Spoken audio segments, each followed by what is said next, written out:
Brock Lesnar paralyzed. Shocking attack caught on live TV. Welcome back, WWE Insider. In the deafening silence of a darkened arena, where the echo of a roaring crowd fades into a haunting void, Brock Lesnar, the beast incarnate, lies motionless on a medical stretcher, his indomitable spirit shattered by a vicious attack broadcast live on Raw, a brutal act that has left the WWE reeling and exposed a web of betrayal, grief, and secrets threatening to end his legendary career. Please like, share, and subscribe for more WWE content.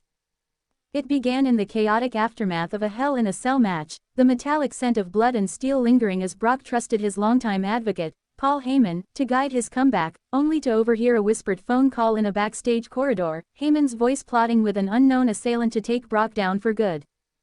Betrayal cut deeper than any suplex when Brock discovered a hidden text exchange, the glow of his phone illuminating his rugged face in a hotel room, revealing Heyman's plan to orchestrate the attack with a rising star, the sting of disloyalty shattering the trust that had defined their decade-long partnership. Grief consumed Brock in the solitude of his Minnesota ranch, the crackle of a fireplace grounding his pain as he stared at old photos of him and Heyman celebrating victories, the weight of losing his mentor heavier than any championship belt, his clenched fists hiding the tears he refused to shed. Backstage tension crackled at a SmackDown taping, the catering hall thick with the aroma of coffee and suspicion, as Brock's piercing glare met Heyman's nervous avoidance, the locker room buzzing with whispers of their fractured bond, wrestlers picking sides in a war that felt more personal than any cage match. A health crisis loomed when Brock, pushing through the pain of betrayal, aggravated a lingering back injury during a training session, the gym's sterile smell of rubber mats grounding the moment as trainers urged caution, his stubborn pride clashing with the fear that this attack might have broken more than his body. The scandal erupted when live TV captured the attack, a masked figure slamming Brock with a lead pipe, the crowd's gasps drowned out by the sickening thud, X-posts exploding with fan theories, the grainy footage replayed endlessly, threatening Brock's career and exposing WWE's inability to protect its biggest star. Death's shadow fell heavily with the recent passing of a wrestling icon, Sid Vicious, his loss haunting Brock as he sat in a quiet locker room, the scent of liniment grounding his thoughts, his whispered fears about his own mortality amplifying the stakes of his fight to rise again. Family breakdowns tore at Brock's core when his wife, Sable, confronted him in their rustic kitchen, the scent of fresh coffee unable to mask her worry, her voice trembling as she begged him to retire, the pain of seeing her husband vulnerable clashing with his refusal to let the attack define him. Backstage tension escalated during a Raw production meeting, the room thick with the smell of polished wood and corporate panic, as executives grilled Heyman, his silver tongue faltering under their scrutiny, while Brock's absence loomed like a storm, the air electric with the threat of his return.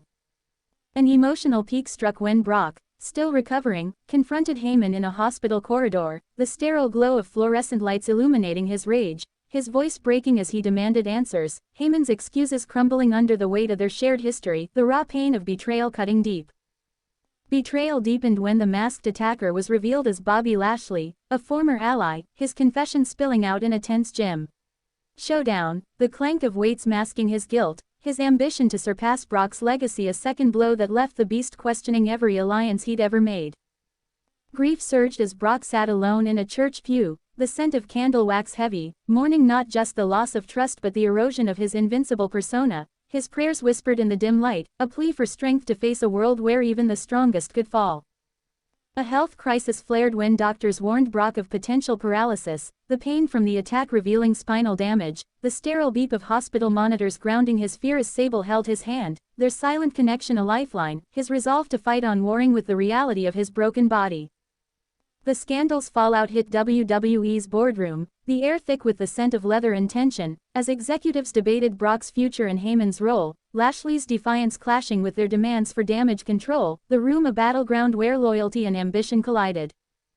Death's presence lingered as Brock visited a memorial for fallen wrestlers, his calloused fingers tracing names like Ultimate Warrior, the cold stone grounding his vow to return, his whispered promise to himself a rebellion against the attack that threatened to end his story. Family breakdowns climaxed in a tearful call with his daughter, her voice soft over a crackling line, the scent of her childhood room a distant memory, as she urged him to heal, Brock's tears falling as he admitted the attack had shaken his faith in everything but family, his heart heavy with love and loss. Backstage tension persisted as the roster grappled with Brock's absence, the locker room buzzing with the aroma of gear bags and whispered fears, wrestlers torn between his legendary status and Lashley's rising star, the air electric with the uncertainty of a WWE reshaped by one brutal moment.